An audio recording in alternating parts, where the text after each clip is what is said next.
ദുബായിലൊക്കെ ഇല്ലേ വാട്ടർഫാൾസ് അതുപോലത്തെ ഇന്നത് കാണാൻ കൊണ്ടുപോകും. വാ പോവാം.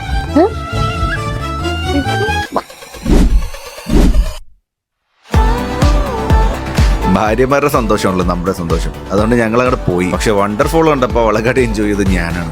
ദുബായിലുള്ളതിനേക്കാളൊക്കെ ഭയങ്കര അടിപൊളിയായിട്ടാണ് അവിടെ സെറ്റ് ചെയ്തിരുന്നത്. ഇത് കണ്ടു നിൽക്കുമ്പോൾ നമുക്ക് ഇങ്ങനെ തോന്നില്ല കുളിക്കണമെന്ന്. സത്യം പറഞ്ഞാൽ ഇവിടെ കുളിക്കുകയും ചെയ്യാം, നമുക്ക് ഡ്രസ്സ് മാറാനുള്ള എല്ലാ സൗകര്യങ്ങളും അവർ ഒരുക്കിയിട്ടുണ്ട്. ഇനിയിപ്പോൾ വണ്ടർഫോൾ കാണാൻ വേണ്ടി ദുബായിലേക്കോ ചൈനയിലോട്ടൊന്നും പോകേണ്ട ആവശ്യമില്ല. നേരെ വിട്ടോ കൊല്ലം ആശ്രമം മൈതാനം. പിന്നെ ഇവിടെ വണ്ടർഫോൾസ് മാത്രമല്ല കേട്ടോ, കുറച്ച് അഡ്വഞ്ചറസ് ആയിട്ടുള്ളവർക്കൊക്കെ സ്കൈ ഡൈനിങ്ങും ഇവർ ഒരുക്കിയിട്ടുണ്ട്. അതിലിരുന്ന് നിങ്ങൾക്ക് ഭക്ഷണം കഴിക്കാൻ പറ്റും. പിന്നെ ഇവിടുത്തെ ഒരു മെയിൻ അട്രാക്ഷനാണ് അത് ഈ ഇരിക്കുന്ന പോക്കറ്റ് മങ്കി. എനിക്ക് ഇച്ചിരി പേടിയുള്ള കൂട്ടത്തിലായതുകൊണ്ട് തന്നെ ഞാൻ ഇങ്ങനെ പേടിച്ചെടുത്തു. പക്ഷേ ഭയങ്കര രസമായിരുന്ന ഒരു ക്യൂട്ടായിട്ടുള്ള ഒരു മങ്കിയാണ്. അത് മാത്രമല്ല വേറെ ഒരുപാട് കാഴ്ചകളുണ്ട് അവിടെ. നിങ്ങൾക്ക് ഒരു ക്വാളിറ്റി ടൈം ഫാമിലിയായിട്ട് സ്പെൻഡ് ചെയ്യാൻ ആഗ്രഹിക്കുന്നുണ്ടെങ്കിൽ ധൈര്യമായിട്ട് വിട്ടോളൂ.